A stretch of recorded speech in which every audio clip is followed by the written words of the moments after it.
Paz do Senhor a todos.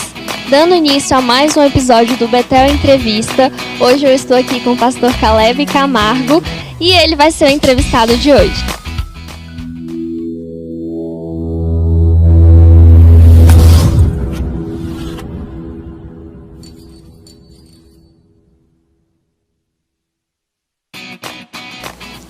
Bom, pastor, queria dizer que é uma honra poder entrevistar o senhor, porque o senhor tem experiência, eu estou aqui aprendendo com o senhor.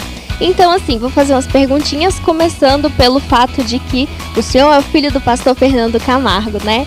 O senhor cresceu num lar cristão, mas quando foi a sua primeira experiência com Deus? Com que idade o senhor tinha quando aconteceu a sua primeira experiência? Obrigado por estar aqui, pelo convite, né? Obrigado por esse momento especial. Fazer parte disso é bacana. Eu nasci no lar evangélico, né, como você falou, meu pai já era pastor, e eu acho que para mim foi um privilégio, sabe? Foi uma honra tudo para mim. E chegou um tempo que foi importante para mim ter um encontro genuíno, porque a gente vai indo sendo levado pelo pai, pela mãe, né, caminhando junto, mas tem que ter um momento que você precisa ter um conhecimento, conhecer a Cristo de uma forma genuína. E eu lembro, nunca esqueço desse dia, eu tinha acho que uns 6 anos de idade, a gente estava num congresso, isso eu nunca esqueci, tá como se fosse ontem na minha mente. A gente num congresso, um pastor chegou em mim para orar, e eu estava orando, e eu lembro que as minhas palavras eram simples, eu só queria: Senhor, eu quero ser batizado. Com 6 anos de idade, assim, um pastor colocou a mão, não lembro mais o nome do pastor, me recordo, mas ele chegou em mim, quando ele colocou a mão, ele disse que tomou um choque muito grande. E eu lembro desse choque, desse impacto que ele teve. Daquele dia eu passei a sentir muito forte a presença de Deus. Eu fui batizado, eu falei em línguas, a partir daquele momento eu passei muito a conhecer a Deus, não só de ouvir o meu pai falar, do meu pai ensinar, mas eu passei a sentir a presença de Deus de uma forma muito real. E aquilo trouxe para mim uma alegria muito grande, sabe? Uma convicção muito grande daquilo que eu estava vivendo, daquilo que eu estava tendo diante de Deus, diante do Evangelho, porque eu passei a ver que o Evangelho não era só uma religião que ensinada pela doutrina que o meu pai ensinava através da Bíblia, mas era algo muito mais real, era algo muito mais que eu estava vivendo. Então, eu acho que foi a partir daí que eu tive esse encontro mesmo, que foi algo muito especial. Por ser filho de pastor, havia uma cobrança muito grande, uma responsabilidade muito grande em cima do senhor para seguir os passos do pastor Fernando? Ou foi simplesmente o exemplo do pastor Fernando que fez influência na sua vida?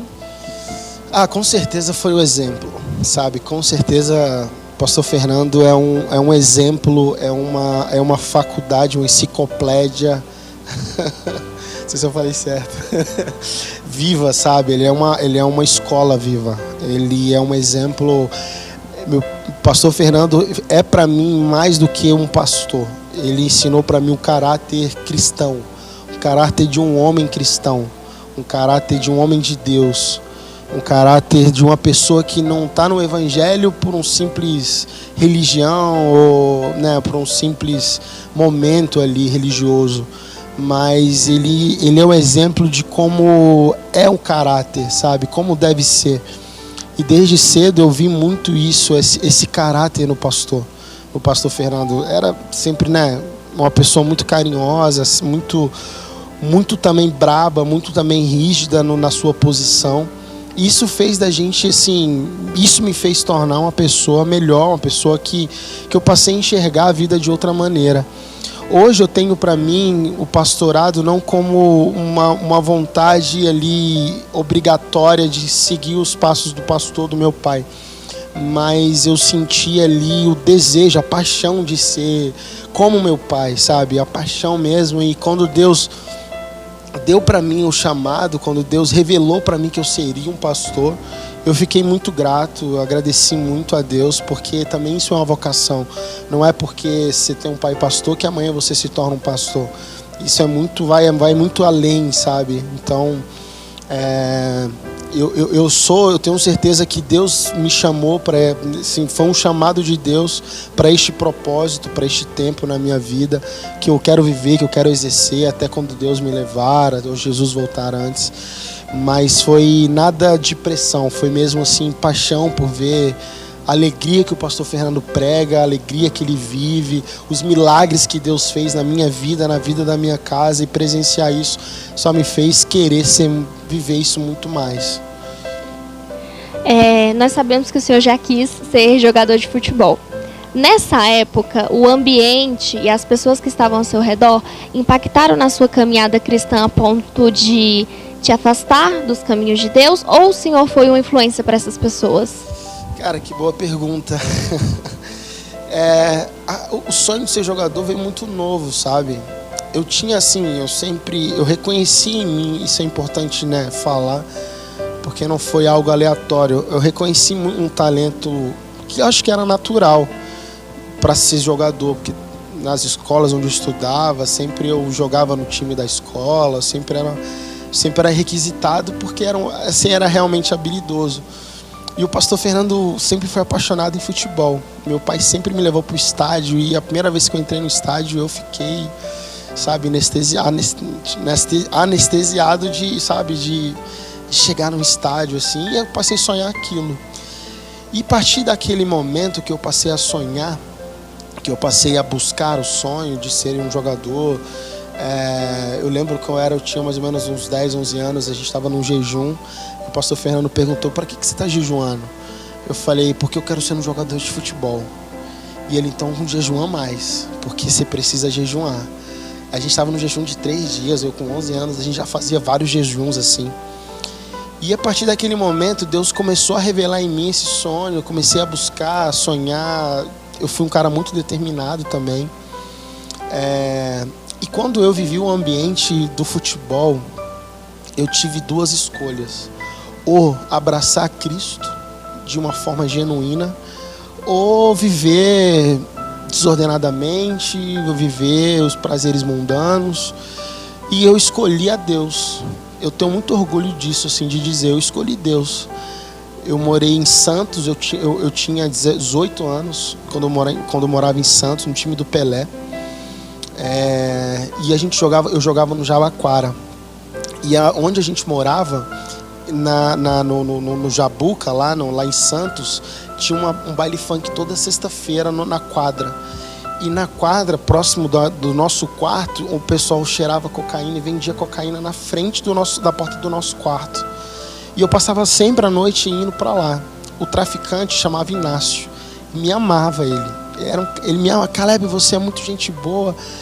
E então eu passei assim a mostrar um caráter diferente para eles. Tanto que eles viram em mim uma pessoa diferente.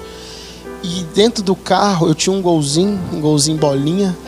E todo mundo que morava no alojamento eu sempre pregava. E lá em Santos a gente tinha um culto dos atletas de Cristo.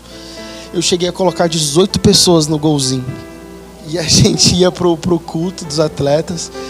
Cara, e assim, coisas sobrenaturais aconteceu, sabe? Eu tenho testemunhos assim muito grandes. E eu passei a viver coisas muito sobrenaturais de Deus. E eu passei a ser não só um simples jogador, mas eu passei a ser um pastor nos campos, nas concentrações. A gente fazia muitos cultos. E eu passei a influenciar, com certeza. Rapidamente, tem um paraguaio, que de repente deve ver esse vídeo. Nunca mais, tem mais de 10 anos que eu não falo com ele. Mas há uns mais ou menos isso, há uns 10 anos atrás, ele entrou em contato comigo. Ele é paraguaio.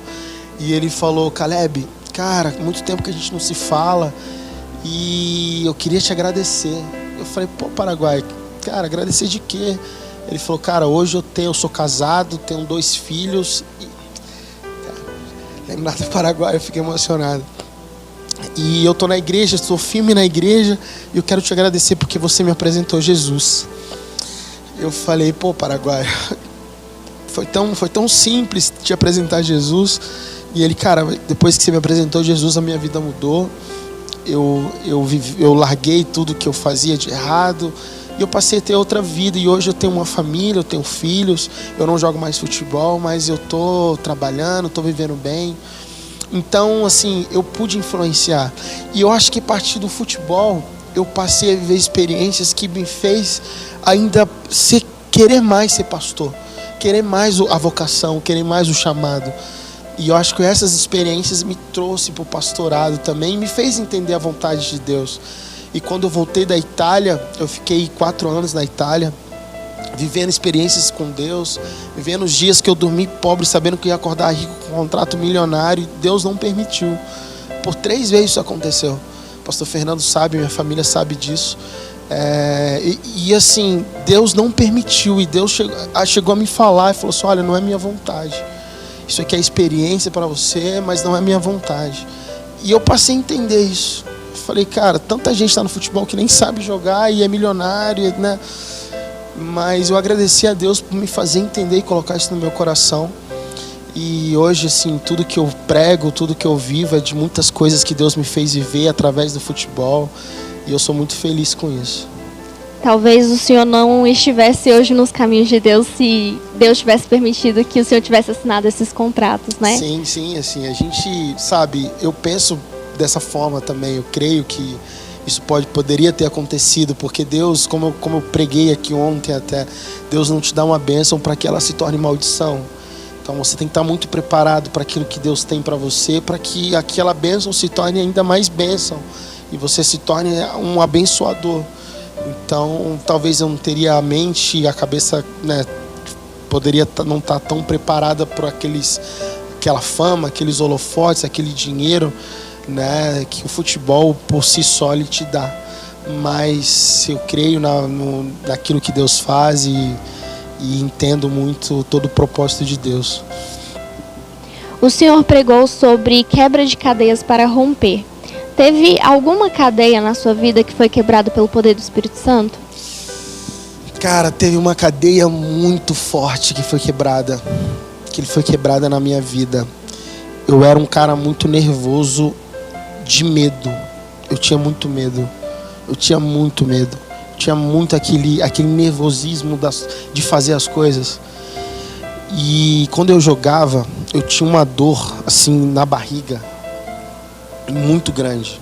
Uma dor assim, um medo que me tomava de uma forma que eu não entendia.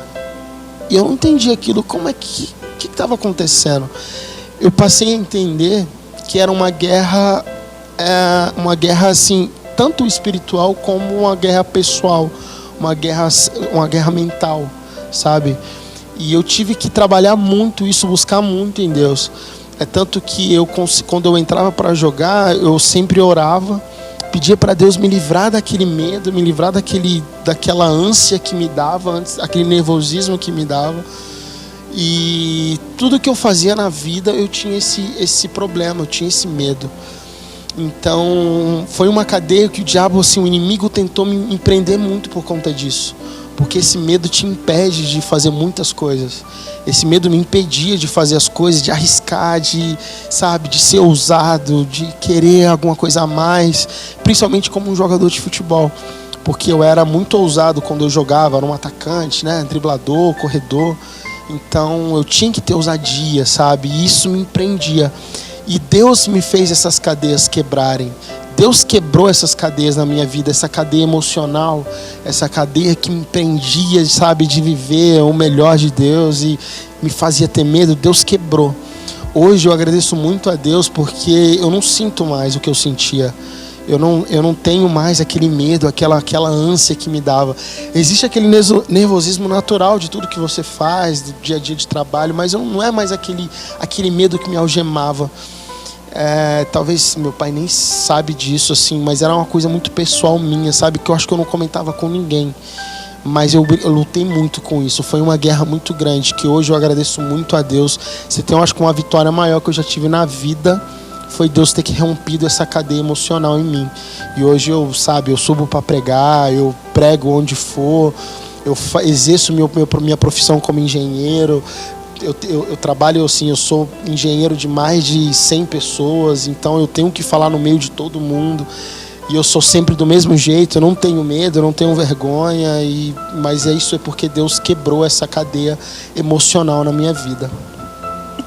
Pastor, para finalizar, O mundo lá fora tá um caos, né? Pandemia, tá um caos espiritualmente falando, né? As pessoas estão longe de Deus, mas a gente sabe que a obra de Deus não para.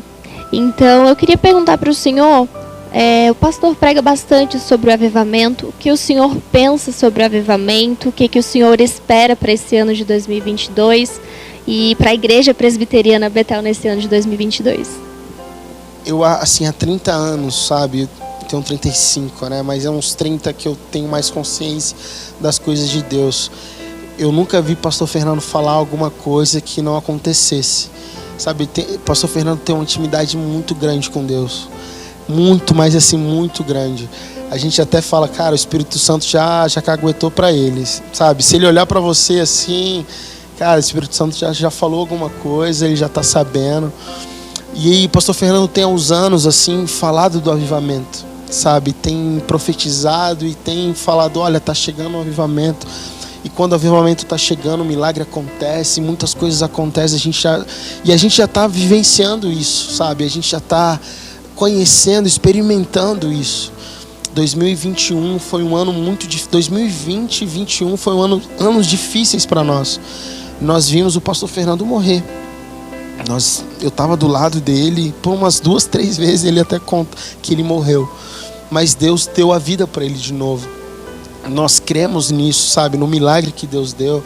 A nossa vida é uma vida de milagre. A nossa casa, minha casa é uma casa... A minha filha nasceu. Então a gente crê nisso. E eu creio que 2022 vai ser um ano de muitos milagres acontecendo, porque a gente já está experimentando esse avivamento. Há muitos anos o pastor Fernando vem profetizando isso e a gente crê que isso tem chegado o momento, tem chegado a hora. O mundo está um caos porque Jesus está voltando.